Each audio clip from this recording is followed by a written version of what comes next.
It is no secret that villain songs are fantastic. Almost every piece of media that features a villain song usually ends up having it as the most memorable one. Just from the top of your head, how many villain songs can you name that made your heart skip a bit? I can name at least 5, and that's when I'm not trying. Poor Unfortunate Souls is definitely the highlight of The Little Mermaid, and nobody can argue that nothing comes near the sassy lions and twerking hyenas of Be Prepared. And as much as I love Quasimodo, Heaven's Light pales in comparison to Hellfire, which is seen by many as the best villain song ever produced. Yes, it's true. Disney is exceptionally versed in their villain songs, or at least they used to be before the studio seemingly abandoned the idea of creating appealing villains, instead focusing on the surprise villains, who rarely work since everyone is expecting to have them, or disregarding villains altogether. Generational trauma is powerful and all that, but I doubt it can sing a banger about how much it hates the hero. Luckily for us, the world is filled with villain stories outside of Disney's continued creative bankruptcy and remakes of their classics.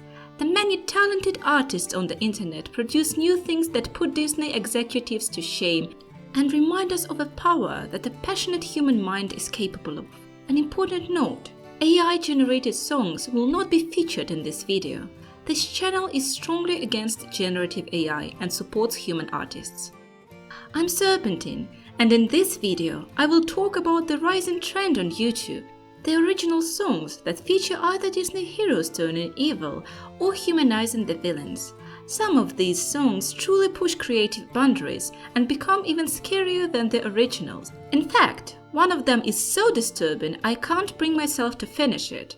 If you want to find out which one it is, stick till the end of the video. So, what are original villain songs and how did they come to be? To answer the question, we have to enter the world of song covers here on YouTube. Many talented artists do covers of the popular songs, and many of these covers belong to the musicals, films or cartoons. Some artists sing the original songs but with their voices, like Anna Panso, or there are those who transform the songs into a new genre, like Caleb Hyles. This format is very popular and the videos gathers hundreds if not millions of views. For years the formula was unchanging until the new star emerged, song rewrites. It is hard to pinpoint when exactly it started and who was the first to do so, and that's not the point of the video. The earliest examples I could find, however, are done by the two queens of this video and the biggest performance of the original villain songs on YouTube, Lydia the Bard and Milky Melodies. Lydia's Rapunzel villain song was among the first, if not the first, full hero turned to villain song reimagining, and it was amazing. Sure, some details were rough around the edges, still the general idea was there. Wouldn't it be fun to explore the concept of the hero becoming the villain? Was it even possible? Was it justifiable? What circumstances would need to arise for it to even happen? These are the questions that the artists graciously answer for us, and the results they deliver are fantastic. Before we proceed with exploring the world of villain covers, I think it would be fair to answer the following question. How did this trend came to be? Well, I have 2 theories. The first one considers a particular Disney movie released around the time the trend emerged. I'm talking about Encanto. While a charming movie and definitely one of the best Disney original features to come in recent years, Encanto noticeably lacks a real villain, instead showing the problems in family relationships, impossible expectations, and generational trauma as the catalyst for events unfolding in the story. And listen, I'm not saying it's bad or that the movie must have a villain at all. All I'm saying is that Bruno, sweetheart as he is, would slay as an exiled prophet gone mad and bitter after the betrayal of his family. And as much as I love the catchiness of We Don't Talk About Bruno, it's not a villain song. It's a song about a villain at best. And apparently many people felt the same, seeing the surge of the villain Bruno animatics on YouTube. Many of them are building entire alternative universes around their idea, and it's a fascinating phenomenon. Not every movie needs a villain, of course, but in this scenario, it feels like it would lead to a perfect villain song. As a result, the internet is full of the AU songs, where almost every member of the Madrigal family gets the spotlight as the villain. Two separate creators made a villain version of Isabella's villain song. Poor girl definitely has issues.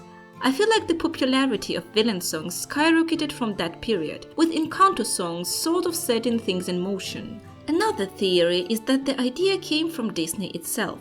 You see, in 2014, it released a live-action reimagining of Maleficent, set in an alternative universe where she is the hero of the story. The movie's success, for better or worse, prompted Disney to push more in the live-action direction, which resulted in an abundance of soulless nostalgia cash grabs.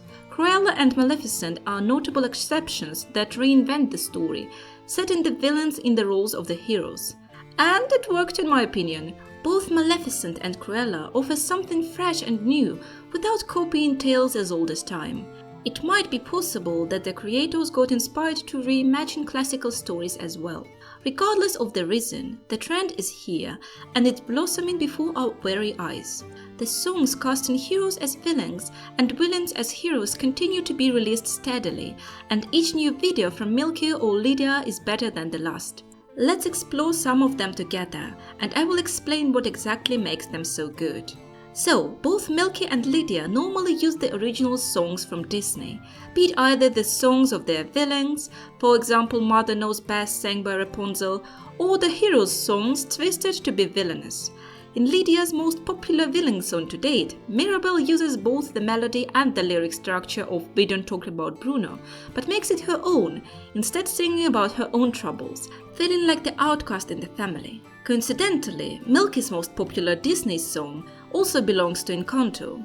You see what I mean? People really wanted this movie to have a villain song. But there are plenty of examples outside of Encanto. Meg sings her heart out about Hercules abandoning her in the underworld. Or how about Tiana becoming a voodoo sorceress to achieve her dream? Funny fact, there are two villain songs for Tiana, which are done by Milky and Lydia. Only in Lydia's song, Tiana is an evil magic businesswoman, while in Milky's she operates as a malicious Mama Odie. The examples are endless, and most often include this intense storytelling done by the former heroes about what turned them to the dark side. Combine the amazing vocals with the beautiful animations that are often included in the videos, and you understand why they draw the crowds. There is just something alluring about someone who stands so mighty, in this case Disney heroes, falling down and becoming villains. Villain songs are known for their intense energy and heart-pouring lyrics, so it's very easy to be invested in the inner turmoils of someone we know well from our childhood. Most of these videos are centered around the idea of what if, and are set in the alternative universes to somehow justify such a change in character. What if Hercules abandoned Meg? What if Dolores got tired of being silent? What if King and Queen from Wish were a villainous power couple? The last one might have saved the movie, to be honest. Sometimes the world is twisted a little bit too much to be believable. Such is the case with Moana deciding to let her whole village die because she was angry at her father. But honestly, that's where the fun lies. It's fun to play with these scenarios and imagine how the familiar heroes would act if they turned evil. After all, in the words of a famous psychopath, all it takes is one bad day. And sometimes this one bad day turns into a hero-turned-villain concept more frightening than the actual villain of the original movie. Remember how I mentioned the one song that I still can't finish because of how intense it is?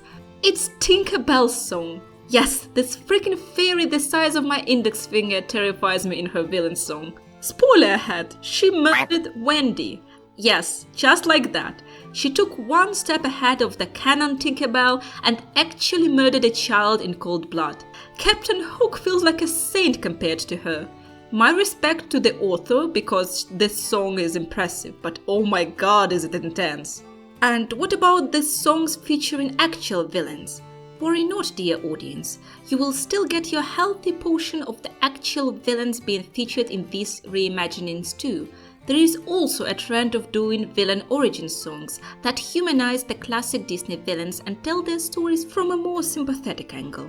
As such, we learn of Dr. Facilius' past back when he was a young man, or Maleficent's tragic circumstances. It is clear that these videos greatly exceed the previous notion of simply doing song covers and have evolved into something truly unique.